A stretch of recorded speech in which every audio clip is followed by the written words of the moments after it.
Assalamualaikum warahmatullahi wabarakatuh. Perkenalkan, nama saya Gita Cempaka Indah. Saya dari semester 2, kelas A, Fakultas Hukum Universitas Surya Kencana. Di sini saya akan memenuhi tugas yang diberikan oleh Ibu Profesor Dr. Hajah Heni Nuraini SHMH dengan asisten dosennya yaitu Bapak Dr. Muhammad Rendi Aridayandi SHMH dengan tugas yaitu mereview pada pertemuan ke-6 pada tanggal 1 Maret 2021 tentang hubungan sebab akibat atau disebut juga dengan kausalitas atau causality. Ajaran kausalitas merupakan unsur objektif dari tindak pidana karena terdapat di luar diri pelaku, yaitu yang berupa perbuatan. Dalam rumusan delik ditentukan adanya unsur akibat dari suatu perbuatan. Maka untuk menentukan unsur perbuatan yang menimbulkan akibat itu dipergunakan ajaran sebab akibat. Yang kedua yaitu teori-teori ajaran sebab akibat atau kausalitas. Teori yang pertama yaitu teori condition qua non atau teori ekivalensi atau teori syarat mutlak atau Bellingshausen. Yang pertama berasal dari von Bury dari Jerman. Yang kedua, tiap syarat adalah sebab dan semua syarat mempunyai nilai yang sama.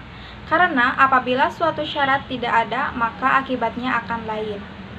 Yang ketiga, baik syarat positif maupun syarat negatif sama-sama sebagai penyebab timbulnya akibat.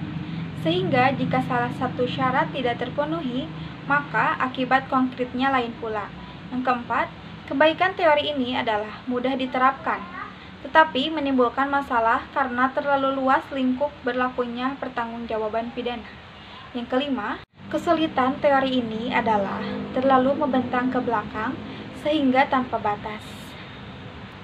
Teori yang kedua yaitu teori individualisasi, yaitu mengadakan pembatasan antara syarat dengan sebab acara pandangan khusus atau mengindividualisasi, yaitu secara konkret mengenai perkara tertentu saja, dengan mengambil pendapat sesudah kejadian atau post factum atau in concreto.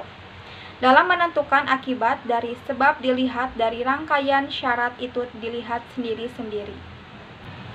Tokoh atau penganut teori individualisasi adalah yang pertama, menurut Bickmeyer, sebab adalah syarat yang paling kuat. Kesulitannya adalah menentukan faktor yang paling kuat itu apa ukurannya. Yang kedua, menurut Binding, sebab dari sesuatu akibat adalah faktor yang menahan atau negatif dari serangkaian faktor yang unggul atau positif. Yang ketiga, yaitu teori generalisasi. Teori ini melihat peristiwa sebelum kejadian atau disebut juga dengan antefaktum atau in abstracto, yaitu serentetan syarat yang merupakan perbuatan manusia dapat menjadi akibat dari suatu peristiwa, yaitu dilihat dari perhitungan yang layak atau pengalaman hidup yang umum terjadi. Menurut teori ini harus dicari sebab yang sama atau adekuat untuk dapat menimbulkan akibat yang bersangkutan. Oleh karena itu, teori ini disebut teori adekuat. Ukuran dari teori ini adalah keadaan atau kebiasaan sehari-hari dari kejadian yang muncul. Mungkin itu saja yang bisa saya sampaikan pada review ke-6 ini. Mohon maaf bila ada kesalahan. Wassalamualaikum warahmatullahi wabarakatuh.